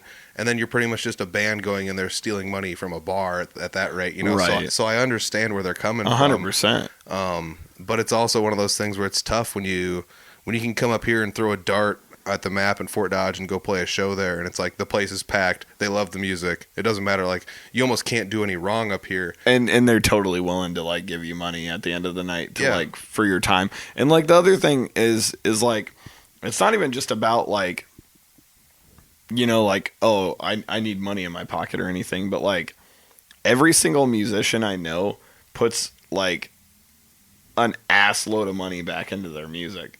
So it's like if you want these musicians to get better and to sound better and stuff like that, this is a surefire way to do it. 100%. Like it's one of those things to where it's like you kind of need that to grow a little bit because I mean like with shows and stuff like that, like you can, if you're making a little bit of money at the end of the night and stuff, you can be like, oh well, I'm gonna buy this pedal. Yeah. I'm gonna buy this. I'm gonna get some new cymbals. I'm or gonna whatever. buy this microphone. Yep. It's all those sorts of things that like all of this builds your band. Yeah. And like it's like equity in your band. Like it honestly is. You're showing why you're worthwhile to book. You're showing why you're worthwhile to have in their bar and stuff. Yeah. And that's where it's at. Like I mean that's what helps us keep doing what we love and everything. Yeah. I mean, that's the way we ended up like doing a lot of it with Three Finger Betty was like, if we split the payouts, it might not seem like much, but if we left it in the band purse, we can at least go like pay for a good recording. So that way, if somebody wants a CD, it's like, here's a good CD of what we can do. It's one of those. Yeah, it's one of those things where at least you can invest in the music and everything and invest in your band. Yeah. And I mean, at the end of the day. And I was in your shoes too, where it's just like, man, I'm driving 2 hours one way because I'm from farther north than you are, and it's like I'm driving 2 hours one way like every week to practice and play shows, and the payout's not always great, and it's nothing against that. It's just the way it is, in that area, because like you said, it's so saturated where there's people that are willing to play for a hot dog and a handshake. Yeah, and I mean, if you're a career guy and everything, you can't live by that. Like you just can't. No. I mean, like. Nobody can live like and that. And like I said though, like it's one of those things where I'm kind of at the point where in my life I kind of want to just play music full time. Yeah. And full time means that I have to be able to pay my bills and stuff like that. Yes. So and there are some of those people around the area that utilize only music to pay their bills, and I always tip my cap to them because it's like, man, these people are out there.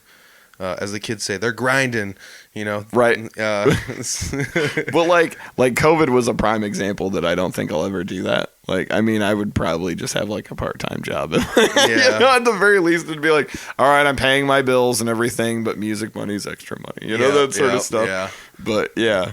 I'd love to say that was a fluke scenario, the COVID thing, but after watching how crazy everyone went, I bet. Yeah, not to mention for like an entire year, nothing fucking happened. Yeah. Like nothing. You're just sitting around picking your fucking nose, like, no thanks. Yeah, and it didn't matter what side of the fence on anything you were on, everyone was getting shamed by everyone else. 100%. And I was just walking around just like, oh, these people over here hate those people over there, and those people over there hate those people over here, and there's some people in the middle that everyone else hates, and it's like, man, nobody's gonna win this. People would ask me, and I would just be like, I don't care. Yeah, no kidding. Like no shit. It's like, it's like, well, what if you get COVID? I don't care. Yeah, like like it's what it is. Yeah. I don't want to go like super, dark comedy on this one, but I was like, yeah, cool. If I get COVID, maybe I'll die. I don't have to listen to this anymore. But like, You won't have to listen to you guys bitch about this dumb shit anymore. which is it's not funny because people actually did die. I get it, but still, like, I'm sorry. But yeah, it was a rough ordeal, especially to be like some of the first bands going out playing again and having people being like, "You're gonna kill my grandma," and it's like, don't put that on me, right? It's like, tell your grandma not to come to my show. Yeah. or like maybe you don't go to my show and then rub all over your grandma. Don't go hang out with your grandma. Like there's ways around this. We can, at least be safe about it or whatever. Yeah. And I hated like a lot of that stuff too, because I would like go to jam nights, and for a while I'm like, I'm wearing a mask at jam night because I feel like it's the proper thing to do. And then people would like comment like, I can't believe there's nobody at this jam night video wearing a mask. And it's like, I'm in the video wearing a mask. You can't say nobody's here wearing a mask because I'm wearing one, So people were just like, rah, rah, rah, just like they didn't care.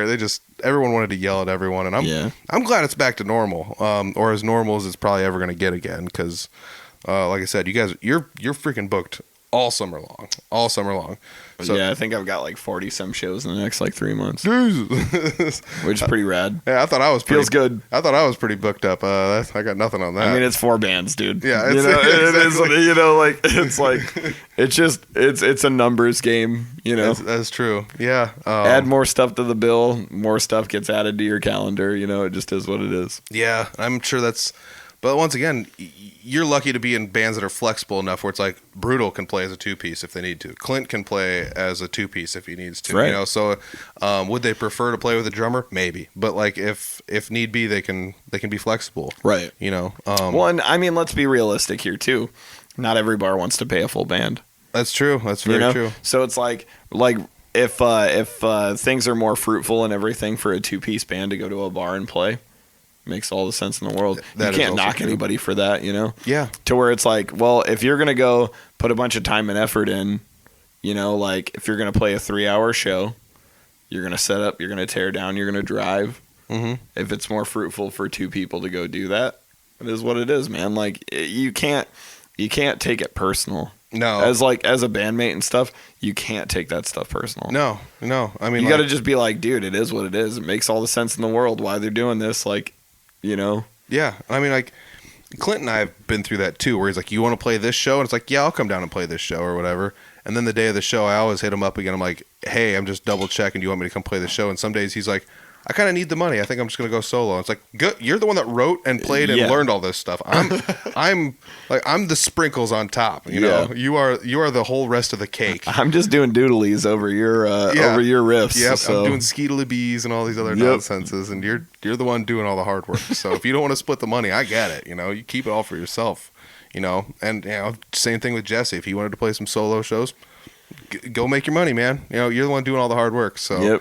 I mean, that's not to discount what you or I do, but it is. No, not at all. But at the same time, there's an understanding in place. Very much so. Yeah. Especially with those singer-songwriter types. They're putting in a lot of work behind the scenes that nobody actually sees. And I always say that too. Is like whenever someone mentions to me, they're like, "Oh yeah, you're in 4 bands." It's like, yeah. They're like, "Why are you doing that?" I'm like, "Well, I can't sing. Yeah. I can't play guitar. I can't write songs. So if I want a job, I'm in 4 bands." Yeah. Exactly. It's like it's one of those things where it's just like I don't do all the things that get you hired. Yeah, well, I mean, not like, I mean, it's just one of those things. I don't do all the things that, like are the main focal points to hiring a musician, like. Yeah. Obviously, I'm not going to hire a drummer to come to my bar and just beat the shit out of a drum kit. like even as a drummer, how cool would that be to have a singer-songwriter drummer? Yeah, but even as a drummer, like I don't give a fuck, dude. Like I just don't care. Like it's one of those things where I'm not going to pay a drummer to just come in and play drums. There's no fucking way. That'd be so avant-garde to have like someone that's just like, I got no bassist, no guitarist. I just play the drums and sing. Okay, so I don't know if you've ever gotten on Instagram. Are you on Instagram? I don't have a personal one. Audible Farm does. Check us out at Audible Farm. Yes, please do. But so there's this fella who, if you look at like his So you like knowing like interpretive dance and shit like that? Yeah. Okay, so this fella is I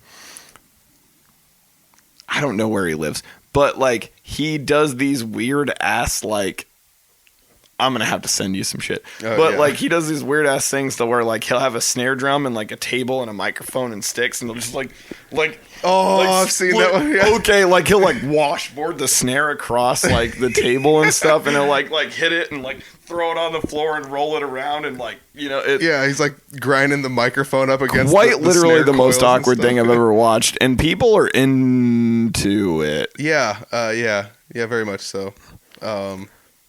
It is what it is. What's so funny is like the best part is like me as like a guy who plays music with like a lot of stellar musicians and stuff like that. So like to me, that doesn't make sense. No, you know, and I don't mean to knock anybody or anything like that, because like if that's how he feels truly creative, beat the shit out of it, man. Like kill that table, kill that snare drum, break those sticks, whatever. Do your thing. But what I find hilarious is the same number of people knocking it, there's the same number of people defending it. They're just like, hey, man, no, it's cool, man. It's interpretive. Like, it's like his thing, man. It's like, well, hey, cool. Yeah, I guess.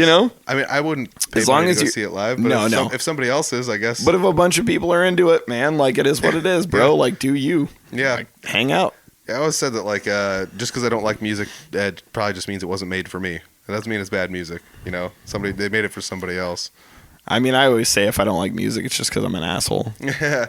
Well, I tell people that too, though. It's just like, if they ask my opinion on something, like, you're asking the wrong person's opinion. And I've got a music podcast, and I support music hardcore, but at the same rate, like, there's music I just do not like. And it's like, I just tell people, don't ask me about that.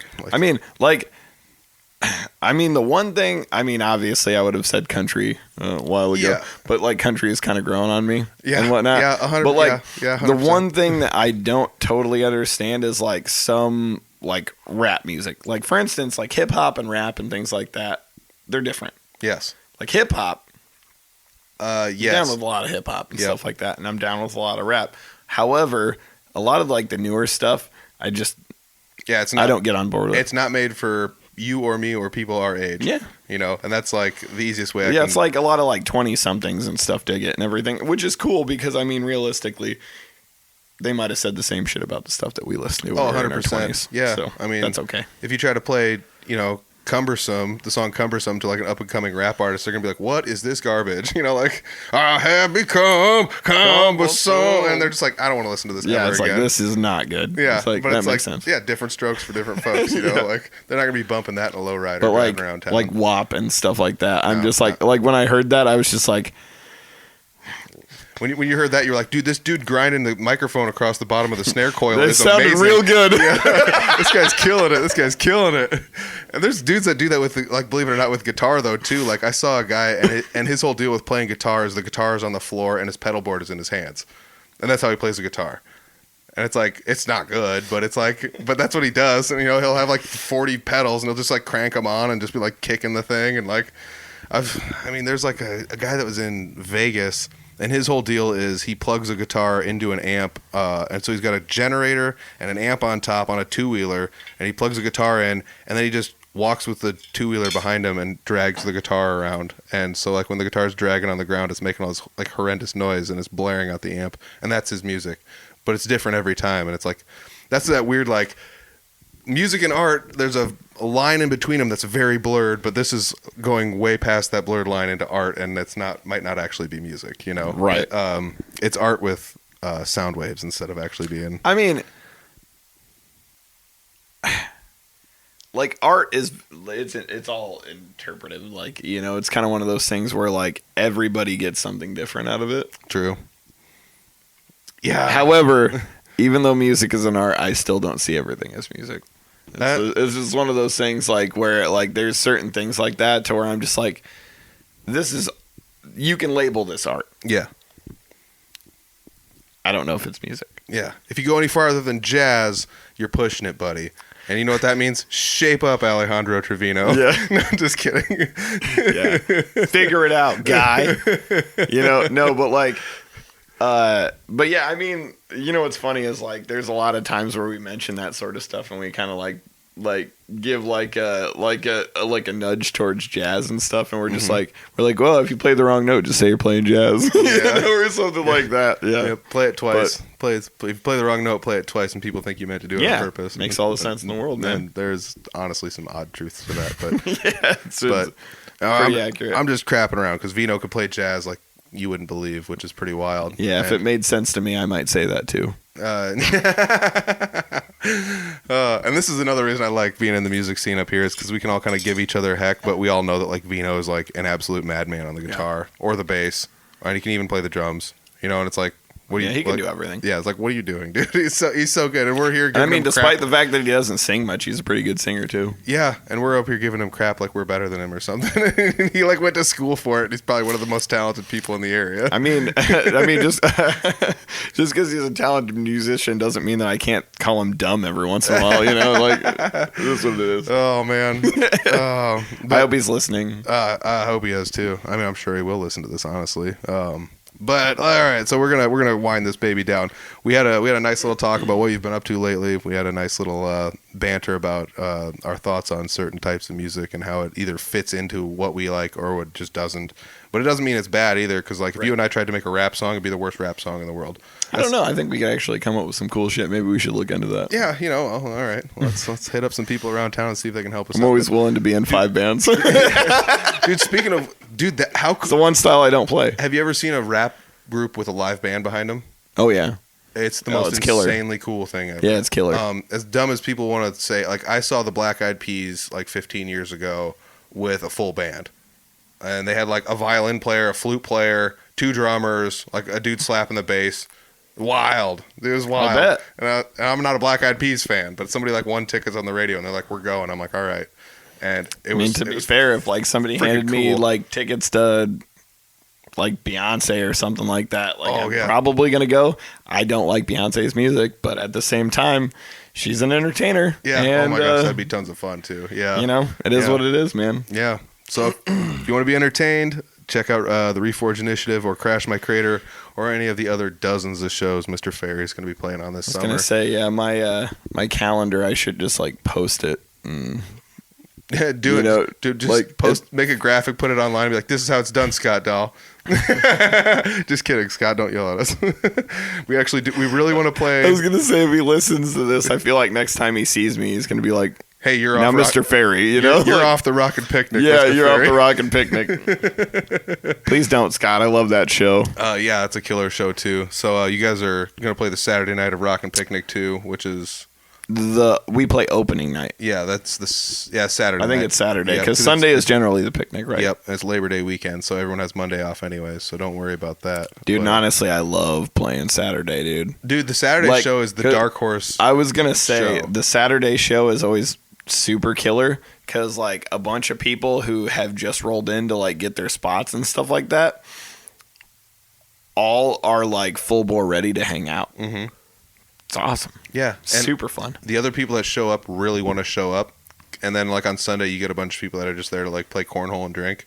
Yeah. And they're just there, which is also cool. But, like, the people showing up on Saturdays are, like, the super fans, you know? Well, it's kind of one of those things, too, where, like, okay, even being a Sunday night and just because you have Monday off doesn't mean that you're going to drink heavy and stuff like that. And like on a Saturday night, people are way more willing to just be like, you know, go like full bore into the night and stuff like that because they're like, well, I got Sunday to recover and Monday to recover. So that's kind of one of those things too. Yeah, we barely even talked about that Rockin' Picnic show you're going to be playing. So like I said, check out all the bands. And that's September 5th, correct? I'd have to double check. Labor Day weekend. I can tell you that much. It's Labor Day weekend every year. So whatever weekend that is, the Sunday before the Monday of Labor Day that's when it is. That's when the show is. But you're playing the Saturday show. We're playing the Saturday show. So yeah, that's Brutal Republic playing the Saturday show. I'd be hard pressed to say I bet Cory Waller and the Wicked Things end up playing there one of those shows as well eventually. That'd be great. It's you guys are dynamite. I'm stoked to catch some of your shows this summer. Hopefully my booking doesn't get too full. That's like the worst part. Now that I'm playing, I hope it does. Yeah, now that I'm playing so much, I don't get as much time to see all the bands play that I want to. But and I totally get that. It's one of those things where I always find it to be so bittersweet. Yeah. And when jam nights used to happen at Patty's here, I would always do this thing to where like I wouldn't bring sticks, I wouldn't bring anything. I would just like go and just be like, no, I'm just gonna sit and listen. Jeremy'd walk up to me and he'd just be like, all right, so you want to get up there? And I'm like, no. You're gonna play a couple songs, right? Yeah. He's like, you want to play? Yeah. No, but like it's like no. Like I genuinely just want to come listen to other people play stuff, and then I always ended up playing even though I didn't want to. It's like it's one of those things where like we're in the game because we like listening to music so much as we like playing it. You know? So I used to show up to those and leave my guitar in my trunk and just like come in and hide in the back because it's like maybe if Ober doesn't see me, he won't call me out. Right. And then it would always just be like, oh, it looks like Mr. Stockdale's in the building. It's like, oh my God, I have to play now. But it's, son of a bitch has eagle eyes. Yeah, he sure does.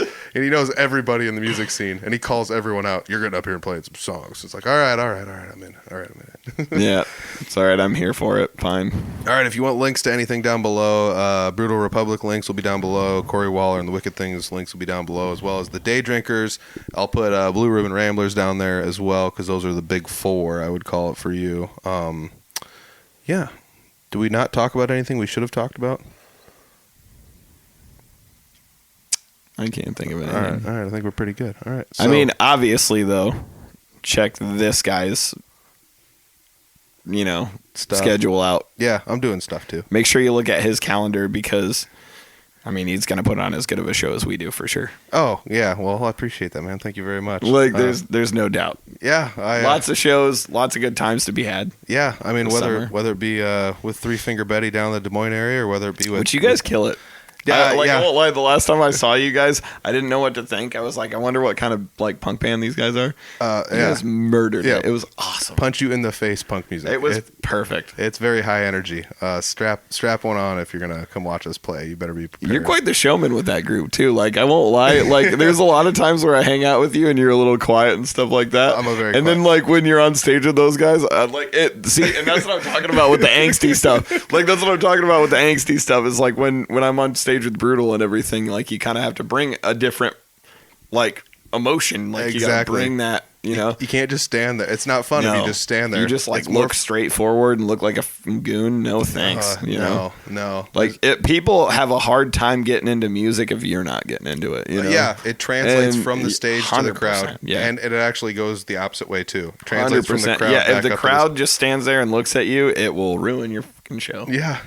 There's a few venues 100%. I've played in where it's like that. There's a few venues I've played in where just because of the crowd, it upped the show. Yeah, so. If you're going to the music shows, enjoy your time there. Don't just stand there like a goon. And if you're playing music this summer, don't just stand there like a goon. Yeah. Unless you want to. I mean, at the very least, at least clap or, And if you're playing music, maybe smile once or twice. Yeah, if they tell a joke, laugh. I don't know. All right, yeah, check down below for all the links for all the good stuff. Lots of shows coming up this summer. So, make sure you get out to one of them. Appreciate it. Thanks for joining me on the podcast. Dude, as always, thank you for having me. It's a pleasure. Yeah. Oh, man. Another good episode with another good person. I really enjoy sitting down talking with Mr. Ferry about everything he's got going on. He's been doing this for quite a while. We talked a lot about his bands that he's in and things he's got coming up this summer as far as shows. If you're looking for some of those show dates, look down below. There's links to all of the bands down below. All the bands we talked about, there should be most of the links available. Most of the ones I could find anyways, as well as the other ones I could parse together for the episode. So if you're looking for show dates and saying, I want to go see Kaleb Ferry beat the drums this summer, that's where you're going to have to go look. That's the place to be, wherever he's at and wherever he's playing. So check it out. He's in some stellar bands. Some bands that I really, really enjoy. Like I said, the Brutal Republic, they're a stalwart up here. They've been around for a long time. They're very, very, very good at what they do. And that's not taking anything lightly from any of his other bands because holy cow, like I said, he's in 4 very, very good bands from up in this area, and they take a lot of bookings. And if you go look at all the show dates that all of them have booked, you'll see why. So appreciate Kaleb sitting down, taking the time out of his day to hang out with me and talk on the podcast. This was another one that I kind of scheduled last second, so I really appreciate that, Kaleb. Once again, just go check out all of the links down below and go check out some of those shows this summer if you're in the northern Iowa area or beyond. Like we said in the episode, he's going to be following Ragbri around, so check all that out. And that Reforge Initiative show is going to be a fun one.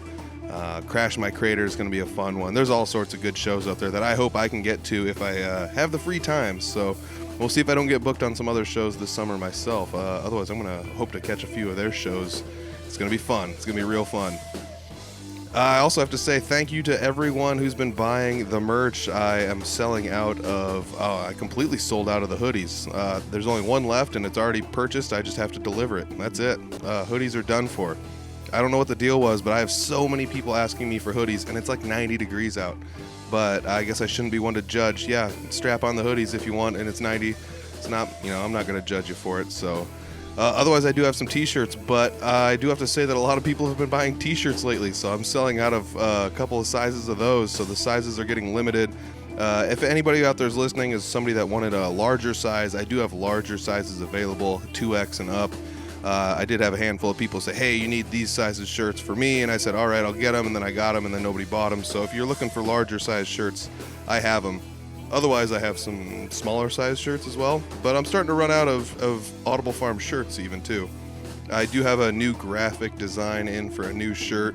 I'm just waiting for the finalized product on the design of the graphics, and then I'm going to send it on over to the printer, and hopefully I'll get some new shirts out. If I can do it right and do it quick enough, hopefully before the end of the summer. So, that sounds like a long time, but it just takes a while sometimes for people to get done what they've got to get done. So I'm just going to wait on the graphic design, and then I'll ship it off to the t-shirt guy and say, hey, can you print me some of these? And hopefully the t-shirt company that I use says yes, and then I will make some. So keep your eyes peeled for some of that stuff. Otherwise, check out the Audible Farm shop. I've got decals there, some pretty cool ones, holographic ones, regular ones.